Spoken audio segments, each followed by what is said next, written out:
my name is Dominique, and I'm going to teach you how to cast on with your needles, knitting needles, and with some yarn.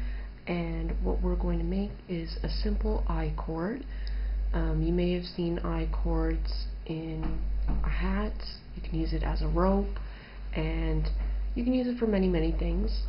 Typically it's with whatever size needles that you're already working with. I'm using size 6mm, and mine are double pointed for the purpose of making an I-cord. And the cool thing about it is it's very easy. There's only 4 stitches involved typically. You can make it as big as you want. Let's get started. So first I'm going to cast on. So you can do it with 2 needles at the same time if you have a tendency to have a very tight casting on or tight gauge, or you can just do the one and make it not as tight. So what I'm doing is I'm just taking the yarn and folding it over like such. Since I don't need as many stitches, this is a really easy method. So now it's on either side of my needle, and I'm pulling downwards, so I kind of have a V shape going on, and you can see an hourglass in between here and there.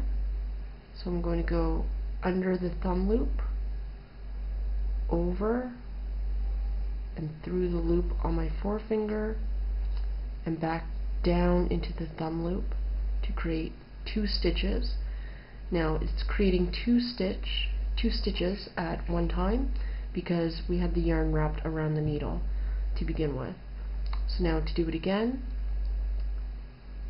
you just spread the yarn like such, bring it down almost like a slingshot, up through the bottom of your thumb loop, over and into your index finger loop, back down through the thumb loop, and pull snugly.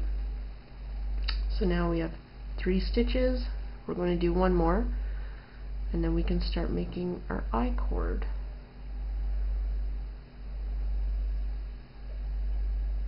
Okay, so I have 4 stitches, and whenever you cast on, you should always leave a little bit of a tail. Some patterns will specify you leave a longer tail than normal. You know, a couple inches is usually more than enough, but if they request a longer one, sometimes it's to sew up your work if you're doing pieces, for example like a sweater.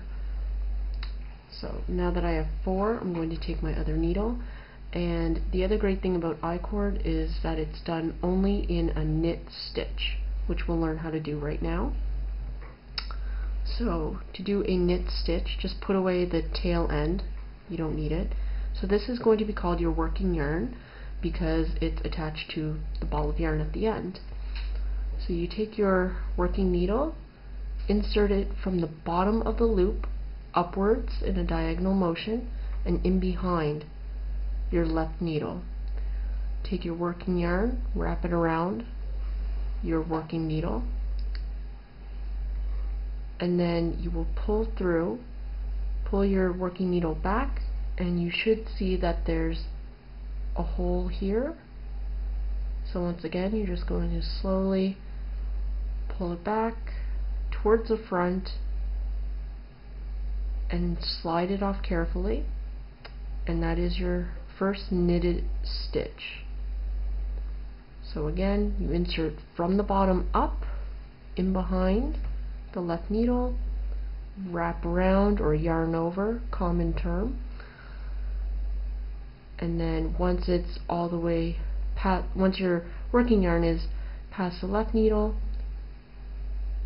pull it back and bring it through and slide it off.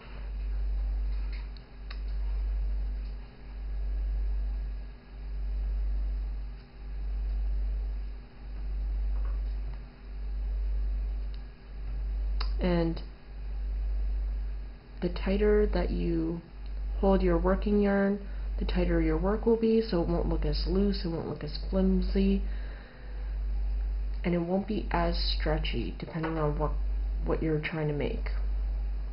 Alright, so you just finished 4 stitches, knit stitches. So the difference between knit and purl, you would go downwards and through the front of your left needle, wrap around, and then bring it in from behind.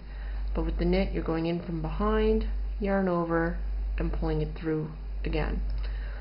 So with I-cord, you're not going to switch your needles over like you would with a straight pair of needles or even on circular needles. What you'll do instead is just slide your work down, and yes, your yarn should be on the left hand side when you're doing an I-cord, and we're going to do it again. We're going to keep doing 4 knit stitches, and when you're done, slide your work down and keep going until you get the appropriate length. So I'm just going to go a little bit faster. Like I said, this will create a rope, so if you've ever seen those baby hats that look like fruit and they have a stem on the top, that's what an I-cord is.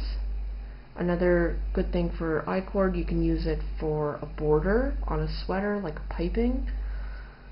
And if you were really interested and enjoyed making I-cord, you could use it for a drawstring, for a purse, or you could use it, I'm personally making one for my son's rocking horse. I want to tie it to the handle so he has something else to keep him entertained and to hold on to a little bit longer. So you could use it as a rope. If you have a dog that's not very strong and more obedient than mine, you could use it as a leash. You could make a dog collar with a buckle attached to it. The possibilities are endless. So as you can see, I'm just doing my 4 knit stitches,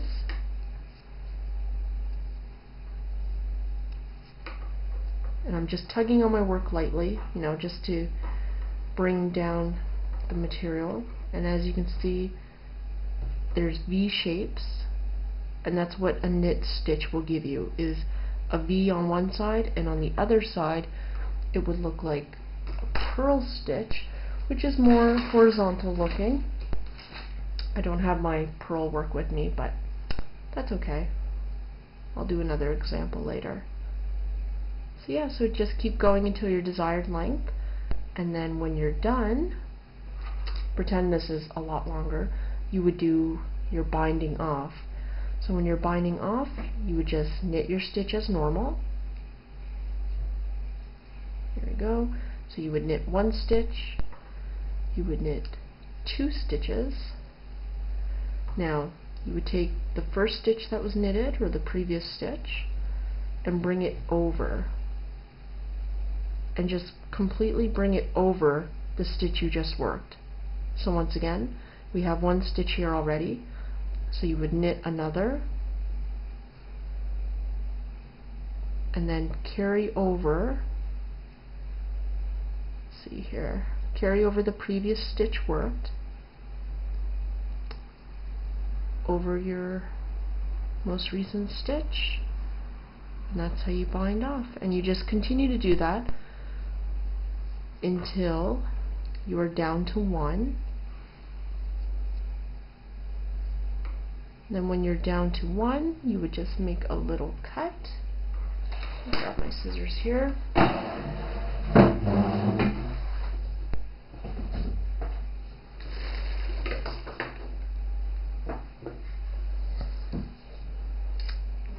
Okay, so you would just make a little cut, say about 1 inch or so. You can make the loop a bit bigger by lifting up your needle, sorry. And then to officially fasten off, here we go, to officially fasten off, you just take the tail, pull it through, and there you go. Your work is fastened off. It won't come undone unless you're making some other cuts or pulling at it or undoing it. And that would be an I-cord. Thanks for watching.